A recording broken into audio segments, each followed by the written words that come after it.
II's tomb. Inside, he forensically records every square inch of the carvings adorning the walls. Many of these artworks show scenes from the important religious text, the Book of the Dead. Their primary objective was to ensure the safe passage of the pharaoh from this life into the next. This was a major concern to Egyptians. When a pharaoh died, can we be sure the pharaoh is going to have a safe journey into the afterlife? All of the texts, all of the scenes in these tombs are designed to serve those simple functions. In ancient Egyptian beliefs, the journey to the afterlife begins as the sun sets. The pharaoh takes the route of the sun as it passes down into the underworld.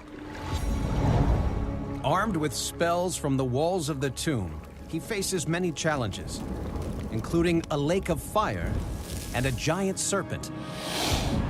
Most Egyptians would then face the most rigorous test, to have their heart weighed against the feather of truth. But the pharaoh was thought to be exempt. When he reaches the end, a parade of gods welcomes him to the afterlife. He is transformed into the sun god, and the sun can rise again. With the spells and prayers on the walls of the tomb acting like a guidebook for the pharaoh, the ancient engravers couldn't make a single mistake.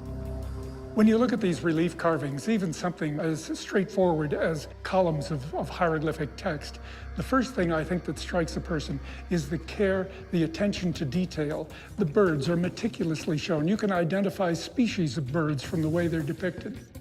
The care is important because these texts are important. Most royal tombs are just as extensively decorated, with incredible attention to detail.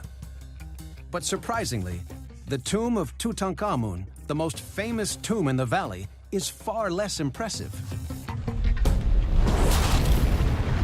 Tutankhamun's tomb is just 4 small chambers, each no more than 14 feet wide. At the heart of the tomb is a sparsely decorated burial room, modestly painted and with no carvings. Hidden in the walls, mysterious niches once held sacred statues. A Shabti, to come to life as the pharaoh's servant, and the jackal god of the dead, Anubis. Tutankhamun's burial chamber is filled with magical decoration, but beside it, the rest of the tomb is left bare. This simple tomb is unlike any other royal tomb in the valley. All of these things conspire to make Tutankhamun's tomb unlike any other in the Valley of the Kings, and we can't be sure why. Today, Kent has a rare opportunity to study the religious texts inside Tutankhamun's burial chamber up close. He searches for clues that might explain why they're not as elaborate as other pharaohs. Kent works with a team carefully conserving the delicate decoration. Lori Wong has found mysterious anomalies in the way the ancient walls have been painted. If we notice here, at the very base of the wall, you can see that there's drips running down. Throughout this tomb, we have drip marks. So it suggests this very fast, fluid action in terms of the application of the painting materials. Also, what's really unusual is that in this small burial chamber, each wall has a slightly different painting technique. It's unusual because one would expect in a small chamber that the painting technology would be the same from wall to wall. Kent has found something else strange about the imagery in the chamber. In other tombs, long corridors were filled with column after column after column of religious texts.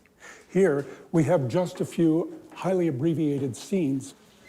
Kent has spotted an illustration of the pharaoh's journey through the underworld, but it's been dramatically simplified. We have 12 baboons shown here, each in a rectangle, each of them representing one of the 12 hours of the night through which the deceased pharaoh has to pass to achieve immortality. The key scenes are all there, but the artwork is nowhere near as elaborate as the carvings found in Seti's tomb. The absence of detail in the religious texts is unusual by any standard. Kent believes the drip marks and abbreviated religious decoration can only mean one thing. People were operating under a time constraint here, and that accounts for a lot of the painting, the absence of detail in the religious texts on the wall, the highly abbreviated form of the Book of the Dead. Time was of the essence,